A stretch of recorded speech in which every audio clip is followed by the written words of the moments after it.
Saudara-saudari yang terkasih, kita jumpa lagi dalam Pelita Hati hari ini, Minggu tanggal 30 Agustus 2020, hari Minggu biasa yang ke-22. Bersama saya Romo Thomas Suratno SC dari Paroki Cilandak, Jakarta Selatan, mendengar dan merenungkan sabda Tuhan, yakni firman Tuhan yang tersurat di dalam Injil Matius, bab atau pasal 16, ayat 21 sampai dengan ayat 27.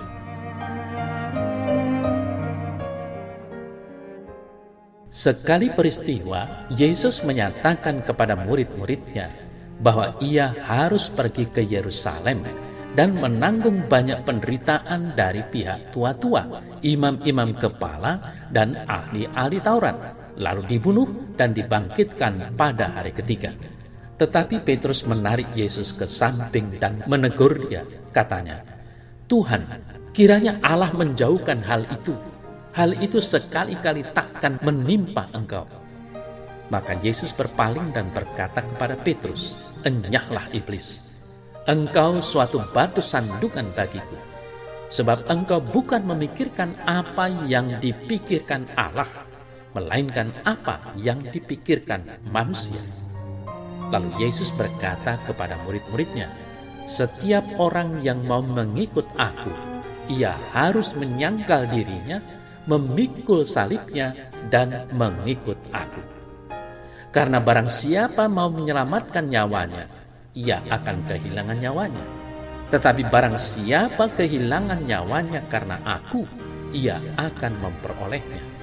Apa gunanya seorang memperoleh seluruh dunia tetapi kehilangan nyawanya? Dan apakah yang dapat diberikannya sebagai ganti nyawanya? Sebab Anak Manusia akan datang dalam kemuliaan Bapanya diiringi malaikat-malaikatnya. Pada waktu itu ia akan membalas setiap orang menurut perbuatannya."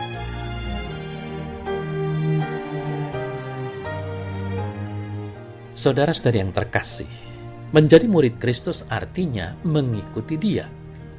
Ketika Kristus memanggil para muridnya, Ia mengucapkan kata-kata perintah, "Ikutlah aku."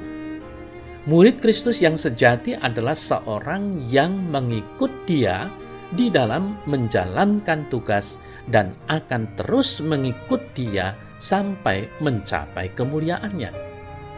Orang itu harus mengikut Dia, bukan mengatur-ngatur dia melakukan ini dan itu, seperti yang barusan diperbuat Petrus. Seperti yang kita dengar tadi dalam warta Injil yang diperbuat Petrus yang lupa daratan.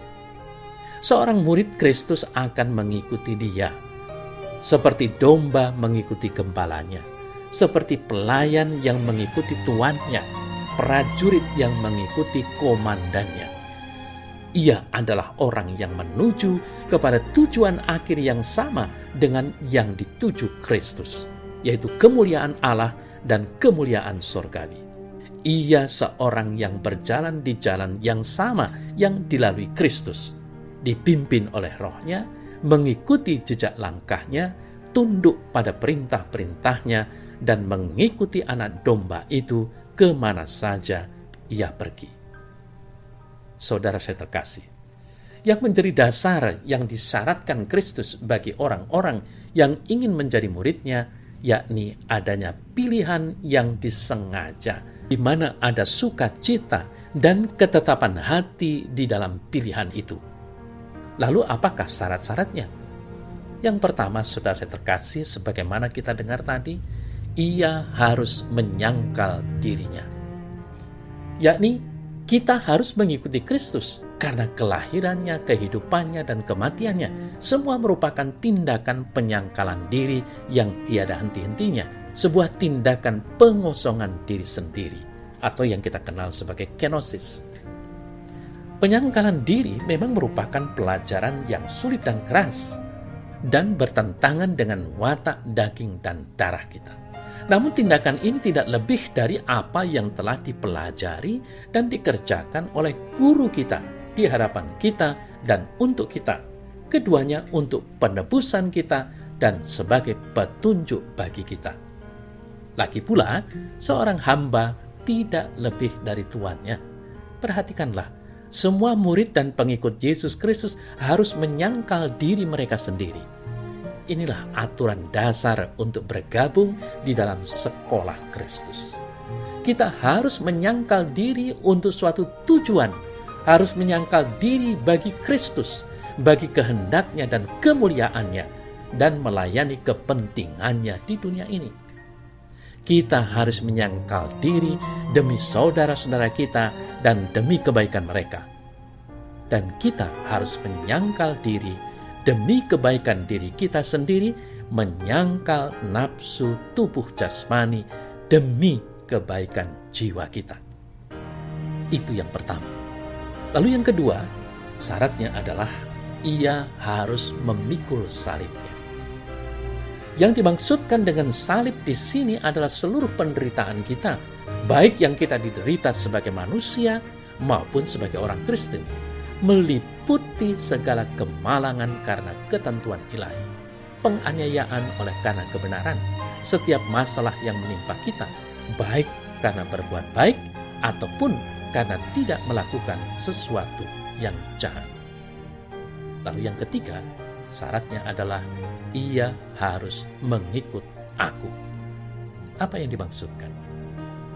Saudara saya terkasih, khususnya dalam hal memikul salib ini, orang-orang kudus yang menderita haruslah memandang Yesus dan menerima petunjuk serta dorongan semangat darinya ketika menderita. Apakah kita sedang memikul salib itu? Kalau iya, itu berarti kita harus mengikut Dia yang telah memikul salib itu di depan kita, menanggungnya bagi kita, dan dengan demikian mengambil dan memikulnya dari kita. Ia telah memikul bagian berat dari ujung salib itu, bagian yang mengandung kutuk bagian yang berat itu. Dengan demikian, ia membuat bagian yang lain dari salib itu terasa ringan dan mudah bagi kita. Atau secara umum, ini berarti bahwa kita harus mengikut Kristus dalam segala kekudusan dan ketaatan. Itulah yang dimaksud dengan mengikut Tuhan dengan segenap hati. Orang-orang yang ingin mengikuti Kristus harus menuruti Dia. Saudara saya terkasih, apakah kita sanggup menjadi murid-murid Kristus yang harus menyangkal diri, memikul salibnya, dan mengikuti Dia? Itulah pertanyaan tantangan yang patut kita refleksikan di sepanjang kehidupan kita sebagai orang-orang beriman.